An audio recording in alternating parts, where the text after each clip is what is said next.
Hey, welcome to the Garden Show. I'm Peggy Ballister Howells. And as you can see, we have a new guest.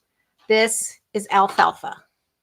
He's now 15 weeks old, and we went and picked him up last Sunday after the show. He's got a face. I couldn't resist that face. And Juniper loves him. Kusa, not so much. And the cat's really tolerant. Wolfbane seems to not mind him at all. Not that they're best friends, but there seems to be no hissing or chasing or any of that stuff. So it's going pretty well. He is cute. He's little. He's really little. He's going to max out at about 10 pounds. He's kind of a wiggle worm, so I may have to put him down soon. But you can see he's really cute. So want to welcome him to the family. Also want to remind the rest of my gardening family to please hit the like and subscribe buttons, and to share the link to help get the word out. That would be greatly appreciated.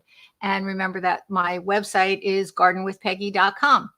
And the phone number here is 888-399-PEGGY, P-E-G-I. That's 7344. So you can give us a call, and that would be good. And we will be happy to answer your gardening questions. You can also go to the website, which is gardenwithpeggy.com. You could go there, and there's a button on the lower right-hand side of the screen that you can contact me and send me any kind of questions or pictures or anything like that. That would be, then I can use pictures that you send me, and I can take a good look at them, and that'll help me answer your question, but also allow me to use the pictures to put on the show the following week. And then you can call me back and we can talk about them, and the listening audience can see them too. So that's kind of a great feature about doing this whole YouTube thing that we never had the benefit of that from doing radio for all those many years. So no, not yet. I'm going to go right to trying out the bulb planter. So if we could do that, let's, now last week I showed you this really weird tool that I found, and it's kind of a very unique design, and I promised to try it. Now that's Jordan. I'm taking the pictures, and Jordan is doing the work there. So you have to step on it and get it into the ground, and it's got to be shoved in all the way. And then, next slide. And then you have to tilt it back. The benefit of tilting it back is it opens the bottom. The tube is closed to like a point, but when you tilt it back, it opens the bottom. And you take a bulb, and then you drop it into the top of the tube, and it travels down the tube and goes into the ground. So I'm going to tell you that it worked, but it didn't work. There's a knack to it. And so I want to tell you that in the picture on the left, where you're dropping the thing down the tube, if you don't have it tilted back enough, it gets stuck in the bottom. So you have to really pull it back, and then you have to keep your foot on it as you're pulling it back. That makes a big difference. And then you pull the thing out, and then you step on the orangey button, and that closes it again. You can see in the image on the far right that it's closed, and that's how you shove it in the ground. And it worked. Couple things. Not only do you have to remember to pull it back really far and fierce, or it won't open enough. That's the first thing. Secondly, I had one bulb get stuck in it. One big allium bulb did get stuck in it. So that was a little annoying. And also, it's only going to work on really already prepared soil. If the ground is really hard or never been turned, it's not going to work. So you need to be aware of that. And this little guy is in super wiggle mode, so we're going to have to send him off with Tommy. Now, in the process of doing that, I wanted to point out that, can we have the slides back, please? I want to point out that planting bulbs has a couple challenges on its own. And one is that we really need to mark where the bulbs are. So we did those little name tags, and we made a mistake. We wrote it in the middle of the name tag. And when I went to stick them in, the name was, you couldn't see it at all. So it did mark that there was something there, but we didn't know. So I rewrote them on the other side, on the flip side. And you have to write very near the top of the little, if you're using these. There's other kinds of markers you can use, but I really like these. I use them over and over again. Give them a good scrub, and most of the stuff comes off and you can write on top of it. But if you don't mark it very much near the top end, you kind of lose the benefit of having it marked. But you do want to mark them. So we got those in. We did 3 others using the tool, and I would say it was a success. But the other thing is that you have to remember, I did not have good pockets, and that was a problem. That was a problem, because you want, the whole benefit of this tool is to be able to not bend over.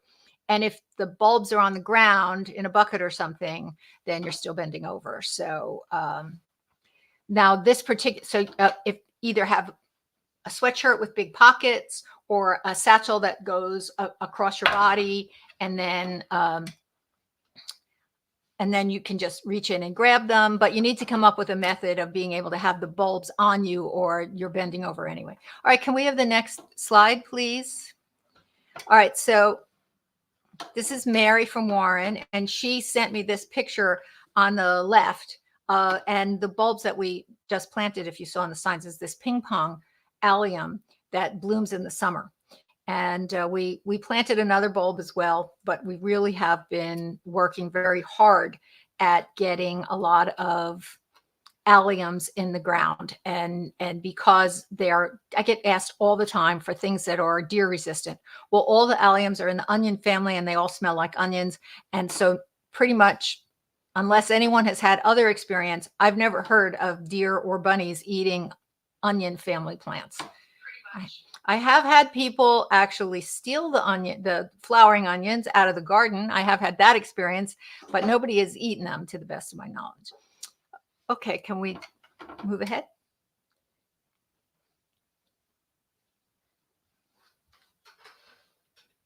That's it. Okay. Get back to me. Oh, sure.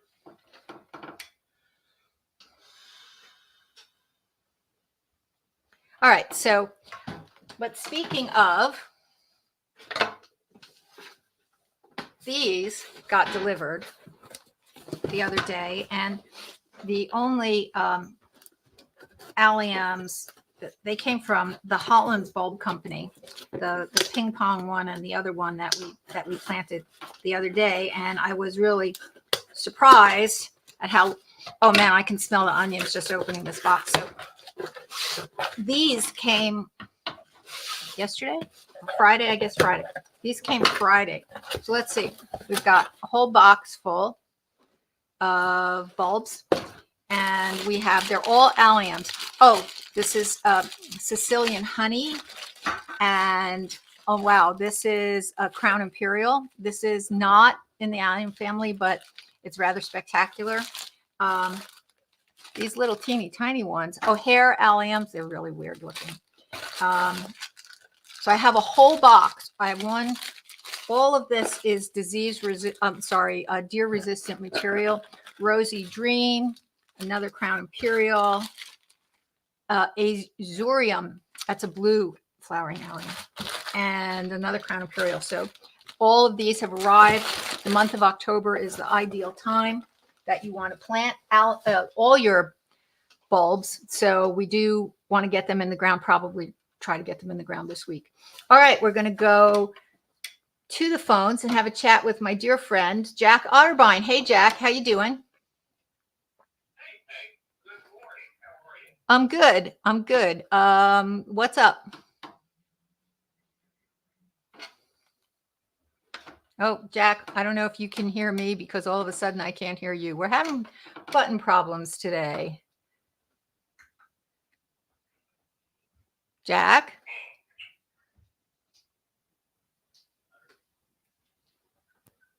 Okay, bear with us, everybody. We are definitely having a couple of button problems. I'm going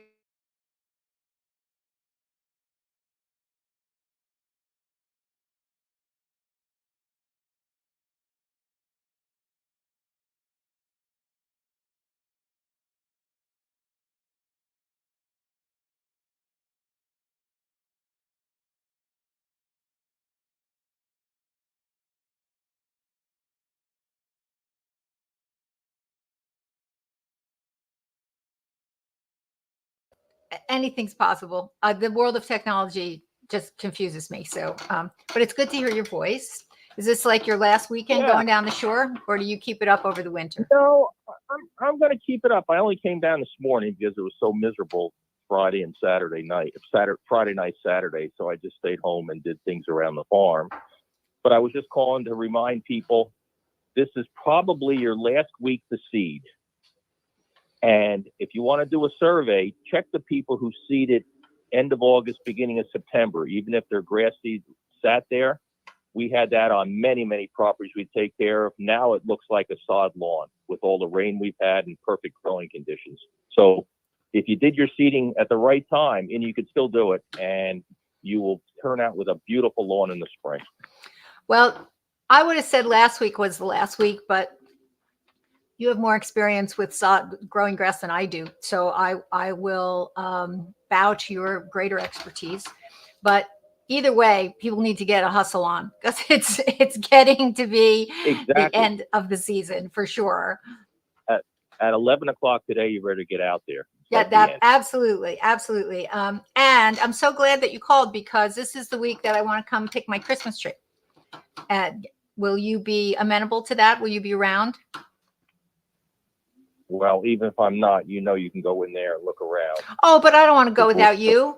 I definitely don't want to go without you. That's half the fun. Us hanging out for a little bit, and I have to tell. Bring Tommy. If he can make it, that would be great. I definitely will bring Tommy if he's can find a couple of hours in his work day to go on a jaunt with me. That would be great. But I have to tell you, in that week where we had 23 inches of rain in 7 days, my purple Christmas tree, it got a little beat up. It blew over and it's just on the one side where it landed. It's kind of a little bit nakedy on one side, but we've decided what we're going to do with it is we're going to put it back on the porch for Christmas and we're going to decorate it again. So I can put the slightly nakedy side up against the house. Or in the corner, but someplace where, you won't be seeing the nakedy side. But other than being abused in what felt something like a hurricane, it has held up amazingly well. The other three sides look almost as good as new. So I'm just reinforcing that the whole painting your real Christmas tree, it's going to make it till Christmas again. So it'll be Christmas number 1 and Christmas number 2. And if it's kept, if I had been able to keep it upright, it probably would have looked almost 100% perfect. So anyway, I don't know if you're ever going to paint a Christmas tree, but it was definitely an interesting experience and it worked out pretty well. But I as much as I love my purple Christmas tree, and I do, and it certainly is conversation piece when people come to the yard.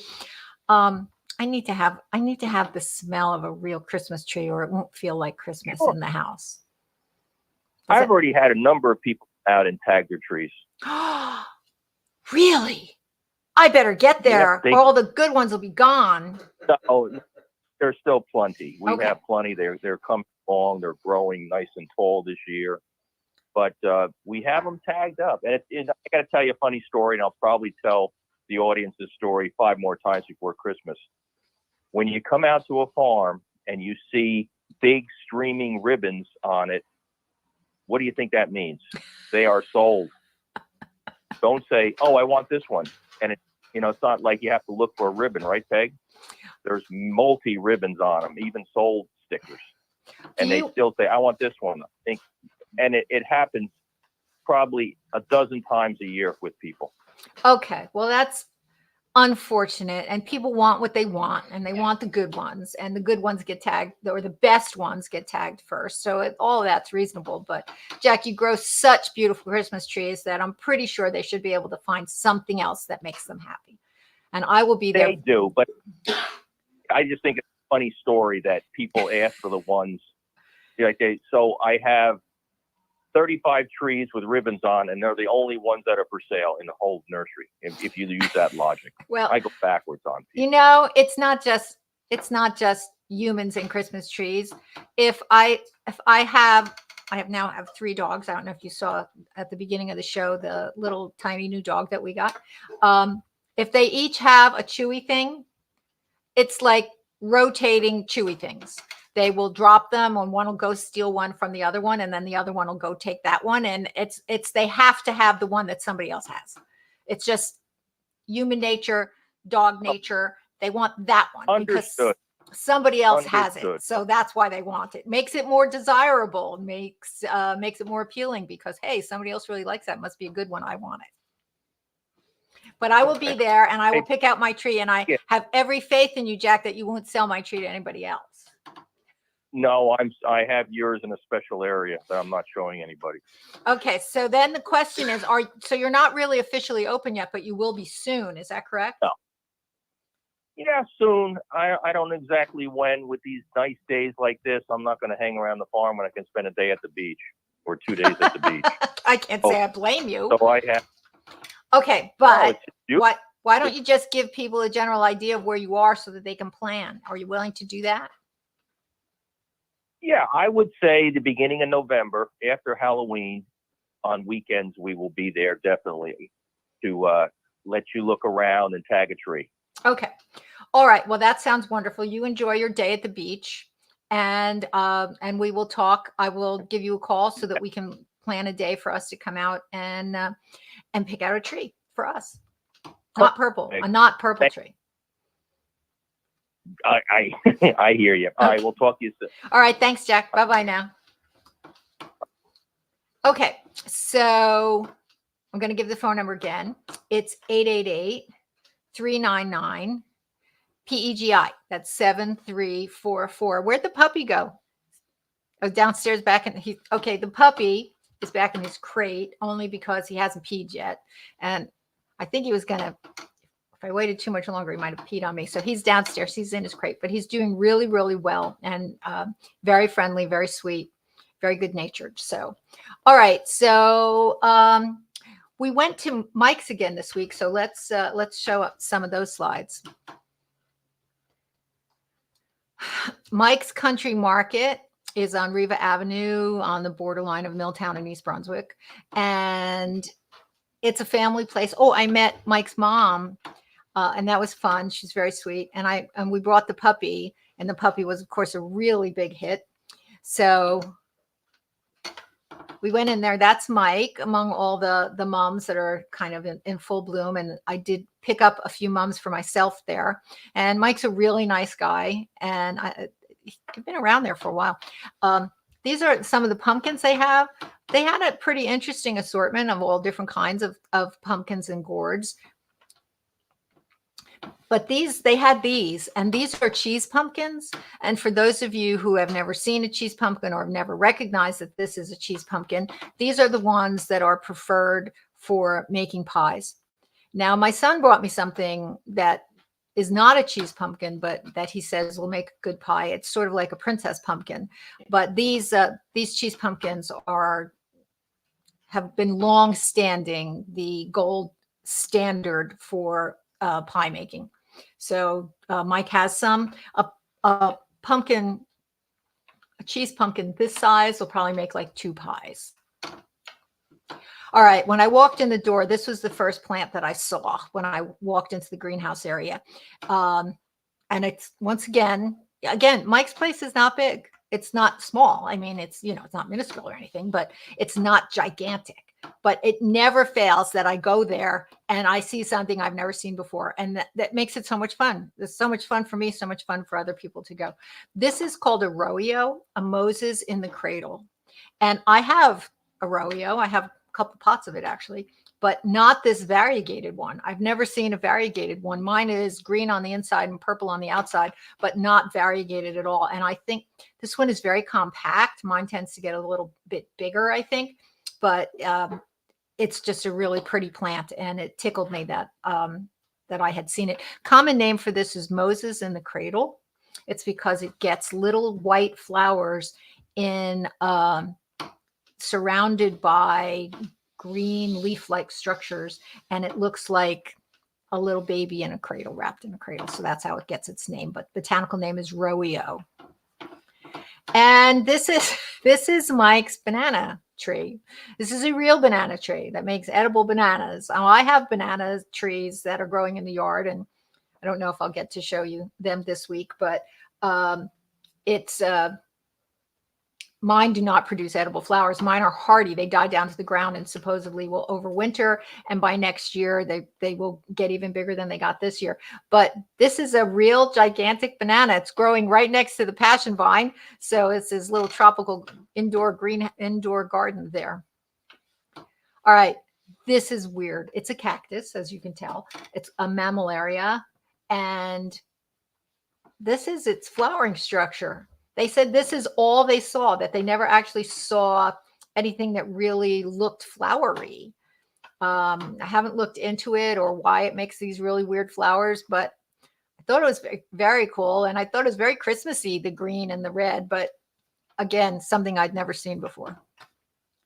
This is the one I bought. I mean, I have to, buy myself something. This is Snow Magic Aloe.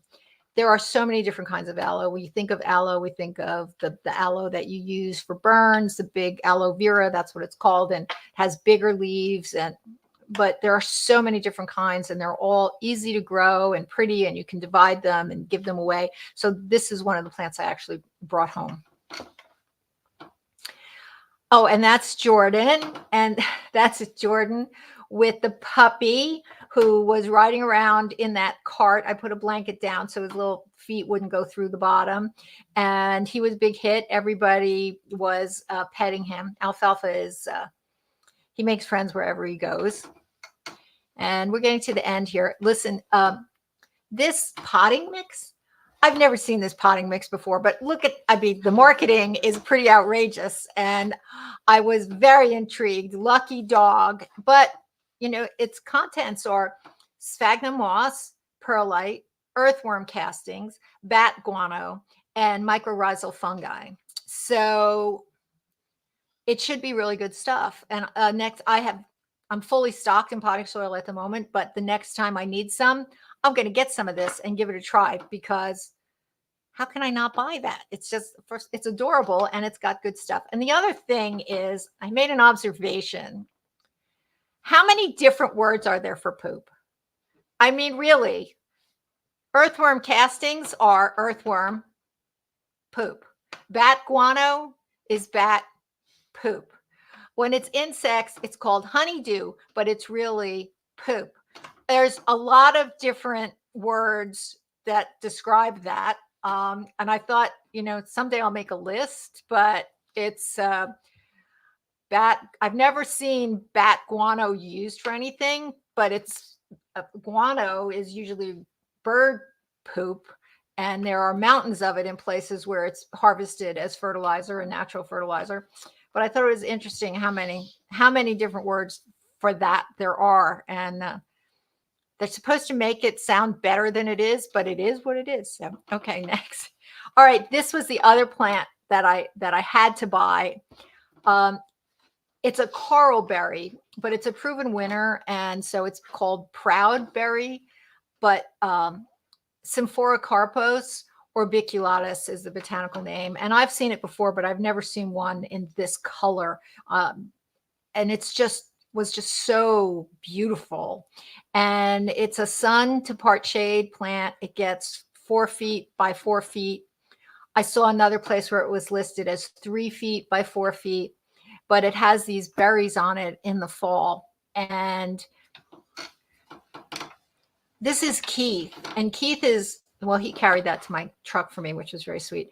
And he's the one that does a lot of the buying. So he picks out the unusual things. And his suggestion was that he thought it would look really good next to a beauty berry. And I have beauty berries. I have two. I have no room next to where this one is planted. It kind of fills up that corner pretty dramatically. But I have another one in the front of the house. And so I thought that was a great idea. The purple berries and the pink berries all at the same time, I thought would be really nice. So that's where we ended up planting it. That's what it looks like mature. Now, you know, the one I have is young and a little scraggly, but that's what it's supposed to look like mature. And I think the berries are just absolutely beautiful. And I'm hoping that they do, you know, complement each other and when they get some size on them. Okay, back to me.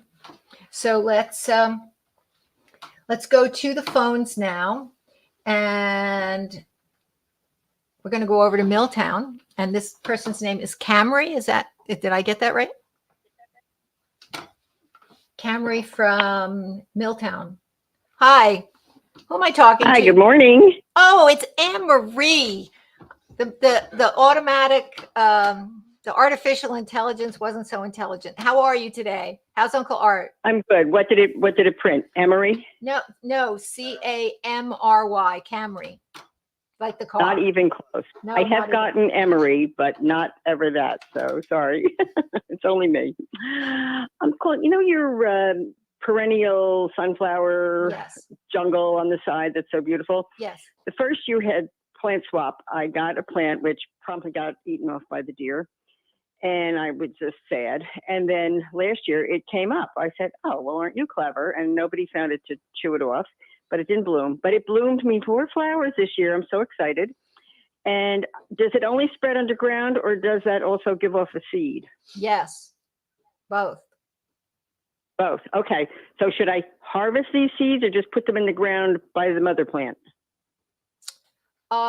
You can do both. It probably has Okay. multiple flowers, and I'll have 4 flowers. I'll do 2 and 2. yeah, Science yeah. spread. But it will Okay. spread from the roots, and it has very I strong know. I root have a system. second one coming up. It's cute. It has a very strong root system, so that's why even though it got eaten, it was able to come back this year because it has a really good, strong, healthy root system. It is a native plant, so you know maybe it's used to getting eaten. I don't know. I don't know, but you should be able to do. Toughened up like a virus. I started them from seed myself a couple of years ago, and so you know they're pretty easy to start from seed. So I think Okay. either way you'll be fine. Okay. And the other thing is on the side of your house, I think you said it's the baptisia, the yellow Yes, flowering thing in the yes. It's springtime? over by May? it's over by the yellow one is over by the fig tree close to the front porch, not right next to the front porch, but close. Yeah, to the that's the name. Well, I know it puts out a lot of seeds, so I gathered them, but do a lot of them germinate, or you have to have a million to get one plant? I've never tried to grow it from seed, and I'm gonna also have 'em. did you gather the seeds from my plant? Where did you gather No, the just seed? mine is purple. Oh, okay. And is that the only one that you have?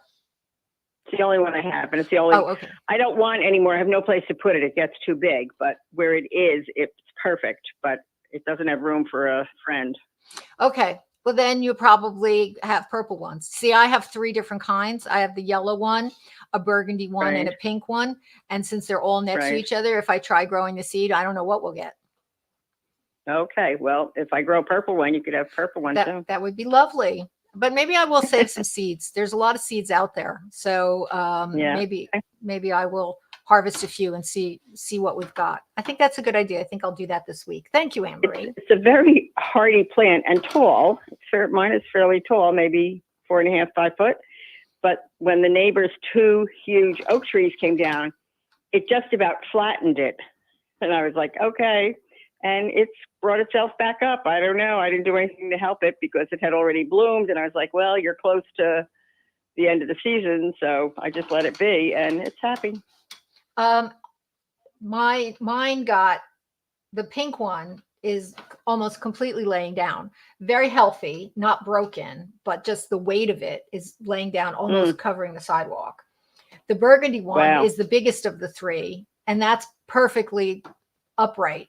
That one stayed upright, but that's the one that Tommy rescued after it was from Blooming Acres. I had like 5 different kinds at Blooming Acres, and that was in a bed where everything burned.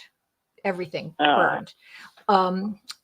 So after the fire, I never really went back until it was done. I saw it finished, and then after it was finished, I saw it to say goodbye to the donkeys when we sold it. But so all the beds around the house were destroyed. They were gone. So the bed where all the baptisias were was just grass at that point. But this burgundy one came up, and Tommy very kindly, even though it was about to bloom, he dug it up and he brought it to me. And I thought, there's no way this is going to survive. But I was so thrilled to get it, anything from the farm that I could save, because there wasn't much. And it's done great. So obviously it's a pretty tough plant, which is, to its credit. So I only have 3 now, and I don't know that I really have room for a lot more, but I'm probably going to divide the ones that I have in the spring because they have gotten so big. So I will make more room, and that would possibly give me room for a purple one. All right. Well, we tried to split ours at one point, and what we split off did not take, which was okay. I was just trying to make it smaller, so I just gave up, and it's many, many, many, many branches coming up out of the ground. Right. Stalks, Yeah. whatever you want to call them. Yeah. It's not like 1 or 2. It's like 32. Yeah. Not mine have So gotten. I'm wondering if some of them are from seeds, because I never paid any attention to the seeds. No, possibly, but my guess would be no, because they didn't divide easily. If they had come up from seed, they would have divided easily and would have done okay as you transplanted them. And they are notorious for not, they have kind of a taproot, so they don't necessarily divide real easily. So another reason why I was surprised. I'm just leaving it where it is. That's fine. All right. Well, save the seed and we'll see what happens. Okay. Good. Sounds good. Take care. We'll talk soon. Okay. Thanks for calling. All right. Bye-bye now. All right. Can we go to the slideshow? Oh, let me give the number, but I'd like to go to the slideshow next about the Sarcococa. Can we do that? All right. But let me give the phone number again. It's 888-399 Pegi, Pegi. Is that 7344, right? Is that right? 7344. Okay. So we have 3 open lines. So if you give us a call, we will get you on the air very quickly. If you remember, not last week, I talked about, was it last week? Last week, I talked about going to, maybe it was the week before, the farm in Chatham with my brother. We had a great day, and I bought 3 things. And one of the things I bought was the Sarcococa. And Sarcococa, also called Sweet Box. And I was so excited to find it, because it was also another plant that was at Blooming Acres, and it was right outside the front door. And it was like growing like a sort of a tall ground cover, but it was an evergreen, and it was really beautiful, and it would bloom very early. It was a very early bloomer, and get these the very small white flowers. But the thing about them was it was so fragrant. You would, because of the design of the front door and where it was, there was a house that was shoebox shaped with a skinny side facing the road. And then there was a breezeway connecting the middle of the house to the garage, with the garage stuck out in front. So it created a little cave, and it faced east, but it was, pretty shady, because it was shaded on 3 sides. So it had bright light, but it was shady, and it was confined. So when you opened the front door and these things were in bloom, you would create a bit of a breeze sucking in the air from this little cave-like area.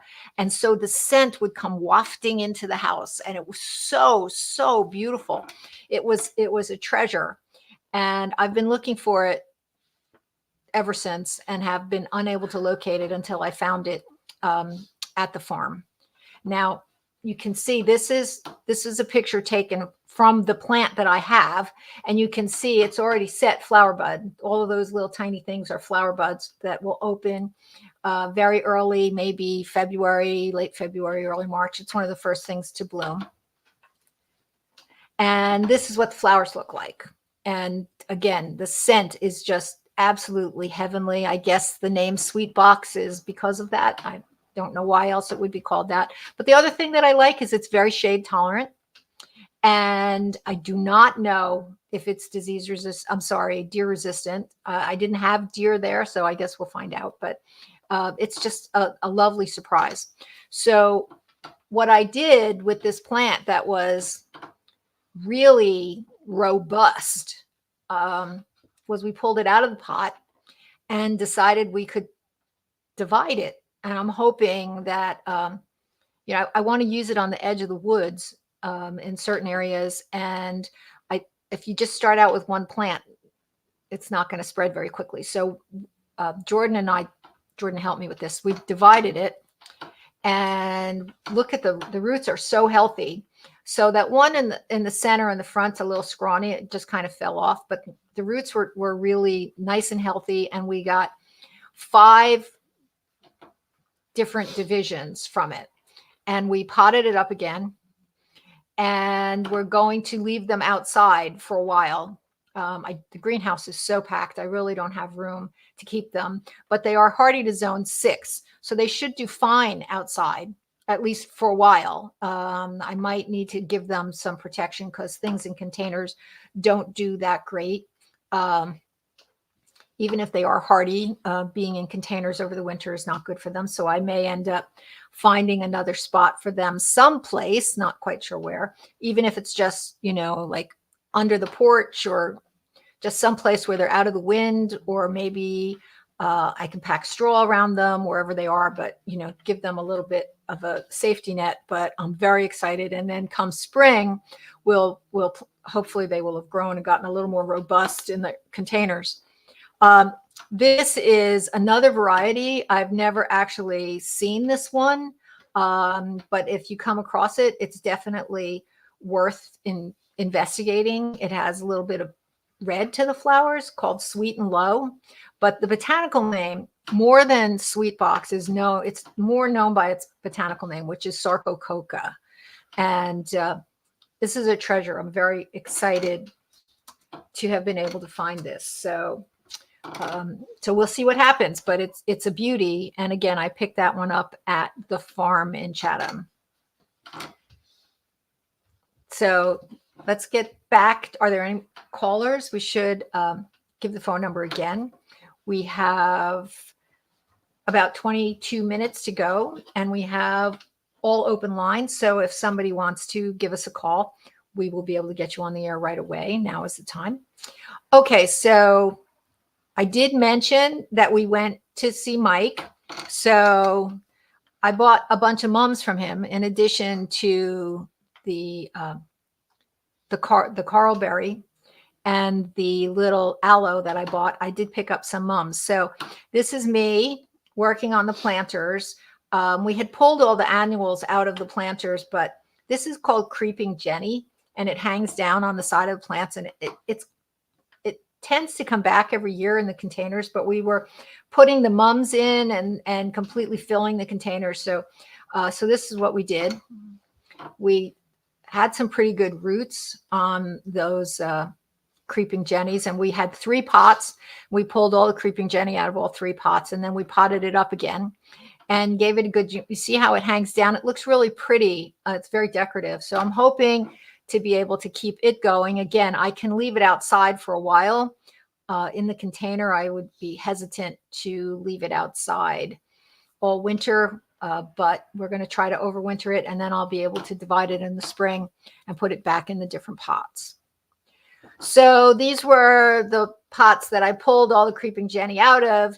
There was a lot of soil in there, so we got it down to a little bit lower so we'd be able to pot up the mums.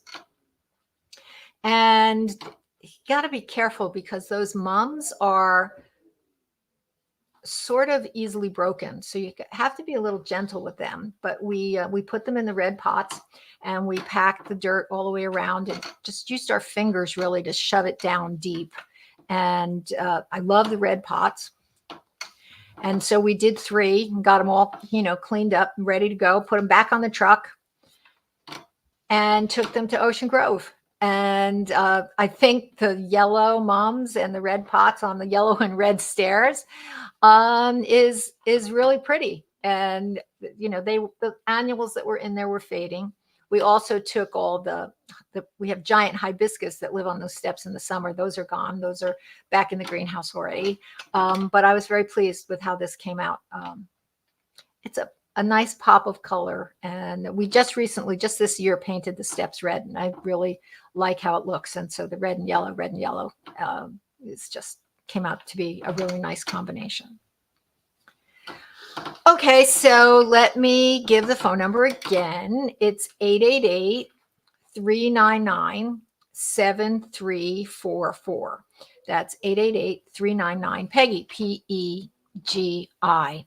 Now, one of the things that we had talked about, and it bears mentioning again, is that it's definitely, you have to be taking care of the 2 plants that you're going to try to force into bloom for the winter, your Christmas cactus and your poinsettia.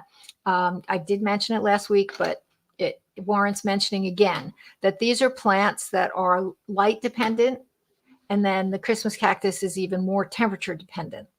So the change in day length is a really vital component of getting them to bloom.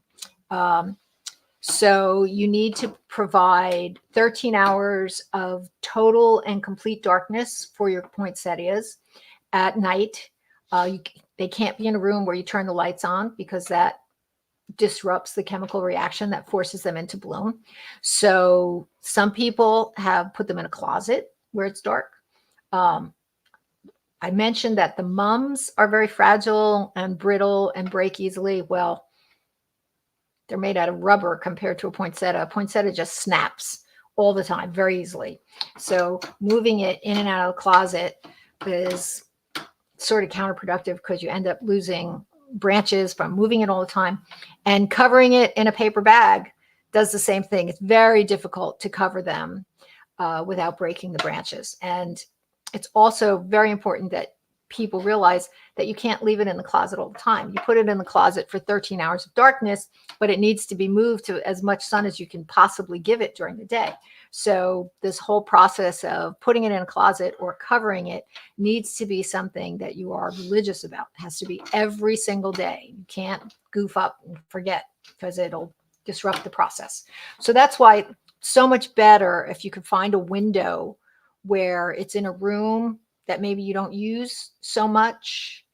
So you can put it in a bright sunny window and close the door to the room and keep the lights out. And that's so much better. I don't really do anything with mine, and I've had success getting them to bloom the last couple of years, because they're in the greenhouse in the back of the house, and I can't say there's no street lights back there, because there are lights from the parking lot next door, but the change from day to night is pretty distinct, and it's adequate. It's adequately dark for them to go into flowering mode without me having to fuss with them. But that's really the best way if you want to get them to bloom. Now, the Christmas cactus is very similar, except that it's also very temperature sensitive. If you keep the nighttime temperatures at 65 degrees, like you may in your living room, it's not going to bloom, no matter what you do with night length. Between 55 and 65 degrees about, you can force it into bloom by giving it long nights. But between 45 and 55 degrees at night, you can force it into bloom regardless of night length. So the trick there is to leave it outside.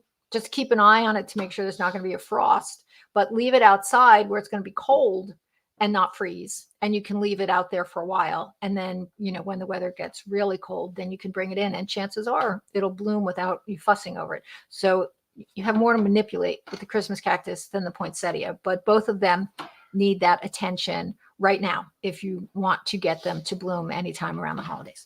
All right, we're going to go to the phones and we're going to say good morning to Chris, who's calling us from Scotch Plains. Good morning, Chris. How you doing? Hey, good morning, Peggy. Very good to speak with you. I was away last weekend. I wasn't able to call in, but I did listen to your show on Saturday. I just wanted to thank the caller that recommended the hybrid tomato with a delicious name of BHN 589. I did look. I mean, it didn't do much. They need a better name for that.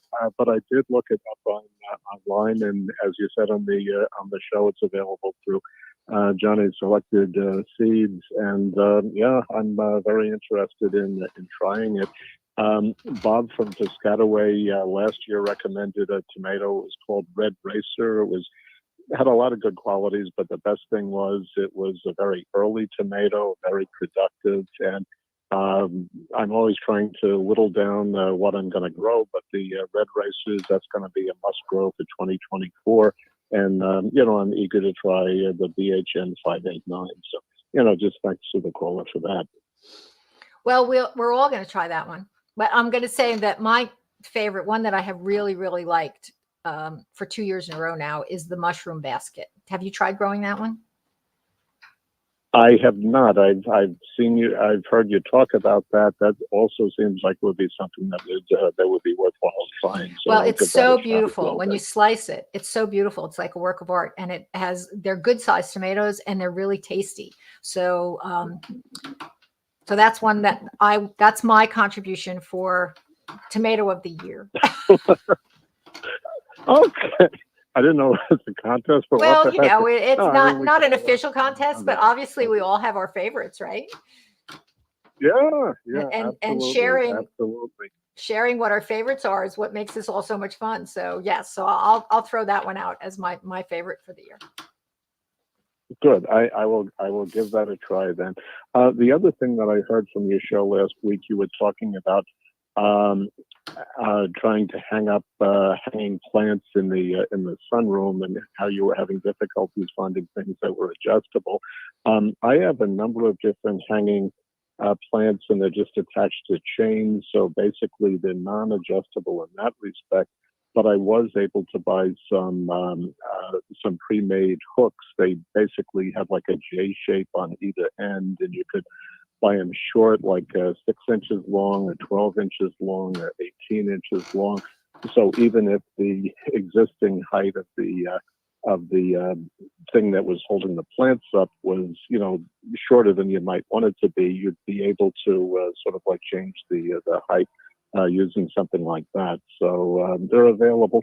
I also tended to be, I ran out of them. I was kind of frugal, and I just basically used a piece of, I don't know, either Venetian blind cord or something like that, and I made a loop between the hook and the top of the hanging device, and you have infinite adjustability in terms of doing that. So that might be something that would be useful.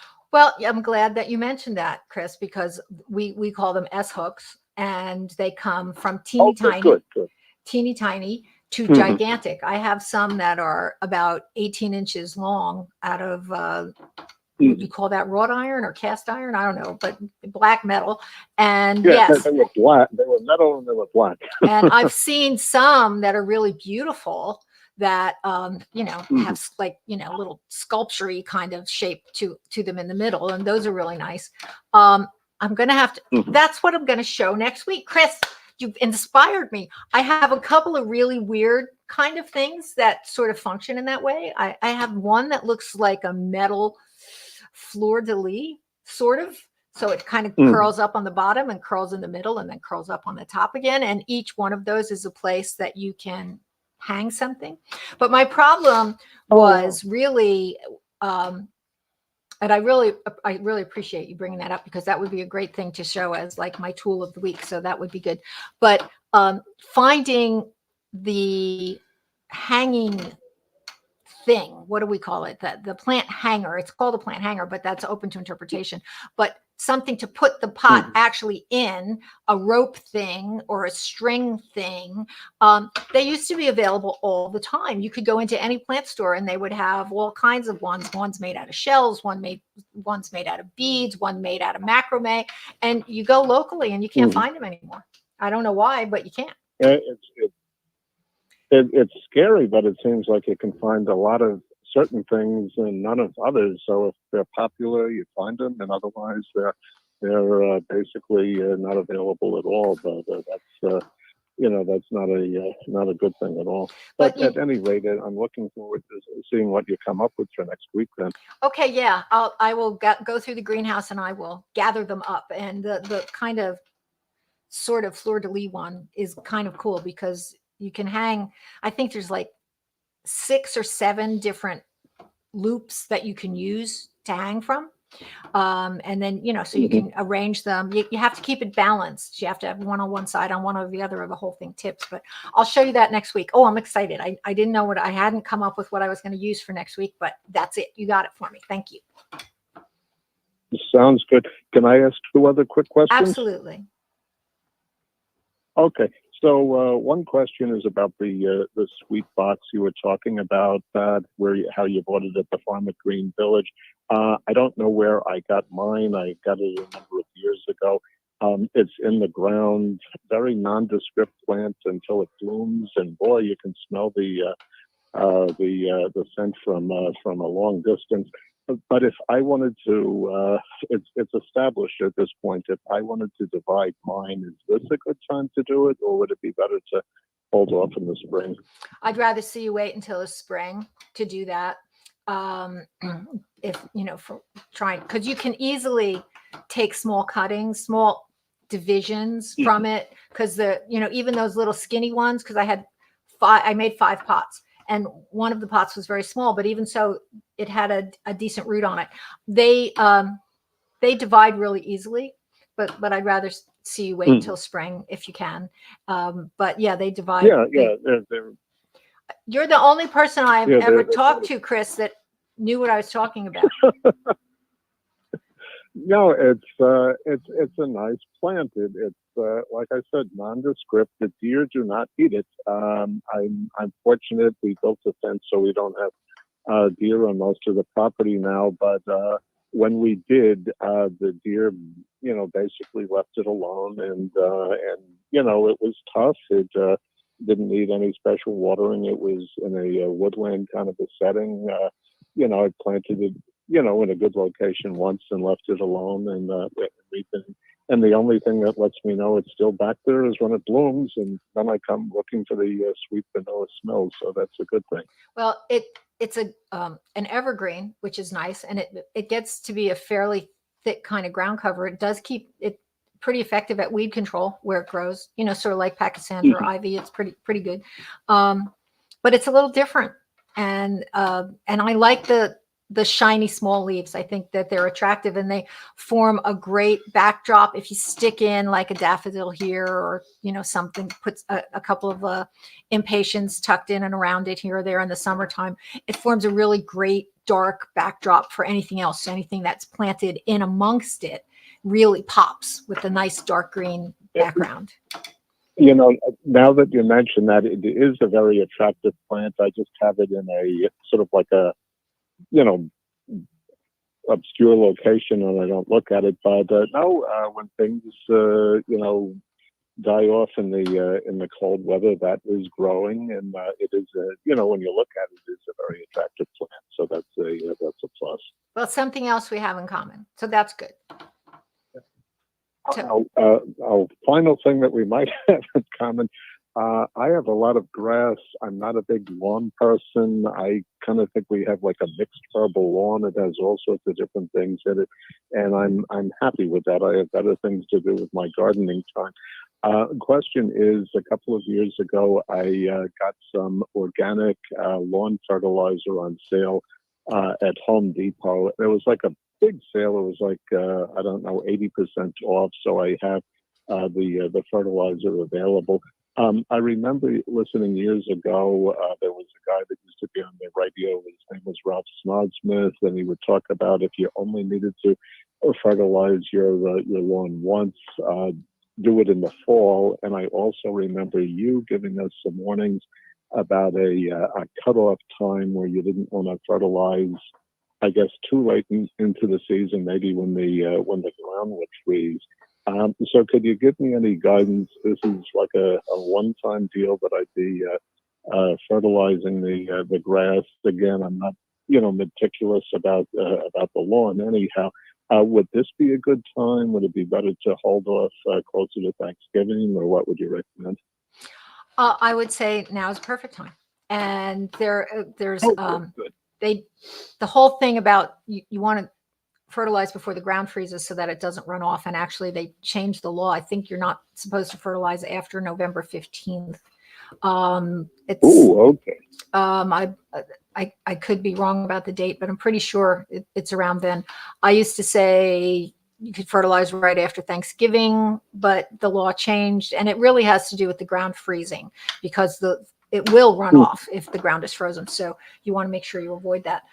And Ralph, I knew Ralph. We weren't best friends. Oh, really? Oh, yeah. Nice. But I did know him. Really? We were at a number of conventions together at the same time, and we were writing gardening books for the same company. He was writing for New York, and I was writing for New Jersey. And so, our paths crossed a number of times. He always wore a green suit. I thought that was a little bit odd, but it was his trademark, so that's fine. And he was like what do you call it, a golfer? But and he was a gentleman. I can say that he was a gentleman, an old-fashioned kind of gentleman, and he was a nice man, and he was very knowledgeable, no question. And I actually totally agree that fertilizing, if you're going to fertilize in the fall, and the reason for that is, like so many things, you get root development in the fall. As the days get shorter, you get root development. As the days get longer, you get foliage development. And it's not just grass. You plant bulbs in the fall so that they develop a root system, so they're nice and established before they send up foliage in the spring. The trees are dropping leaves in the fall. If you want to fertilize do a deep root fertilizer application on shade trees, it's usually in the middle of October, so that you get good root development. And then in the spring, it pushes out all the foliage. And what happens to your lawn in the spring? It goes crazy, right? It gets green, and you got to mow it all the time. And the grass, it's raining, and it's like this. It's because in the spring, the days get longer, and it triggers foliage development. In the fall, the days get shorter, and it triggers root development. So the best way to have a good lawn is to have a lawn with a really good root system. So if you're only going to fertilize it once, you fertilize it in the fall, you develop deeper roots, a stronger root system. You'll still get plenty of foliage in the spring. But the real trick there is if you have a better root system, you don't have to water it. I mean, I'm not a big lawn waterer anyway, but the better your root system.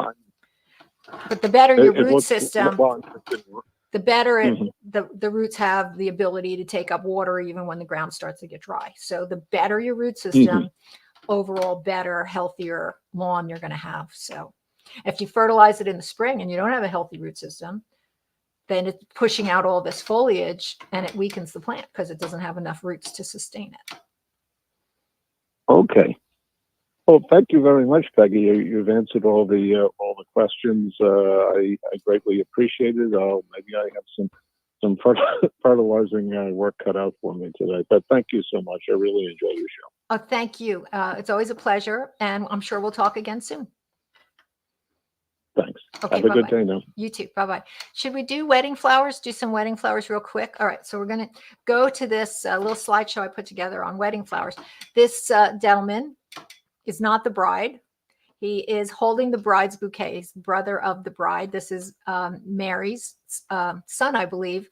And the bride is Mary's daughter. And this was just within the last couple weeks. And the bride's favorite color is blue. And so she didn't want to do fall colors, even though it was a fall wedding. So she added the white roses and the blue flowers. And it is really lovely. That's the bride and groom. And I blew up the table arrangement and a couple of things. She didn't want fall colors, but she has some lovely fall things in here. Of course, the roses are, typical white roses for any kind of wedding, but she's got the white mums. But the thing that I really want to point out is the sea holly. There's lots of different kinds of sea holly, and they do have a bluish tint. There are some white ones as well, but sea holly is a perennial, and they dry really, really well. And it was a really fun choice. I really like that. And you can see this is where she got married, under this lovely arch. And if you look at the blow up of the arch, you can see it has very similar look to the table centerpiece. So she had the consistent theme going on. And I love what she did with the birch trunks. I thought it was just really lovely getting married on the water. And I think that was very creative, the way they made that arch with the birch trunks. This is Jordan, for those of you who have not met her. She got married a year ago, and Jordan and I and Jordan's mom and a little bit Jordan's sister did all the flowers for her wedding. And I did the bouquet myself, and I was pretty pleased with how it came out. And so was the bride. She was thrilled with it. But the pink and white roses, and again, we used some giant mums in there to, it was a September wedding. So again, and this was their centerpiece. And see the little billy buttons? Those are the bright yellow round balls. They dry very nicely as well. But she also has some sea holly, different varieties of sea holly. She had several different kinds, actually. That's a sea holly. That's a different kind. The flowering part's a little bit bigger, but again, a lovely addition for a full wedding. And these are the billy buttons, and we use the billy buttons to make the men's corsages, and they came out well. They were fun. And billy buttons, Craspedia uniflora, they dry really well too. So I hope that some of them were preserved. I hope they kept them for long into the future. And this was the arrangement that we did on her archway. Her father-in-law built the arch, and we did the flower arrangements. And I was very, very pleased with how they all came out. And it's just, with a little creativity, flowers are one of the more expensive items. And with a little creativity, you can do it yourself and save quite a bit of money. But we had a grand time. It was a really fun day doing it, but I thought that they all came out really well. So I think that wraps things up, right? So thanks to Mary from Warren for sharing her daughter's wedding pictures and wishing them much happiness. And thanks to Jordan for letting me share those. And I will be here next week, same time, same place. Until then, have a good one. Bye-bye. 1, 2, 3, 4.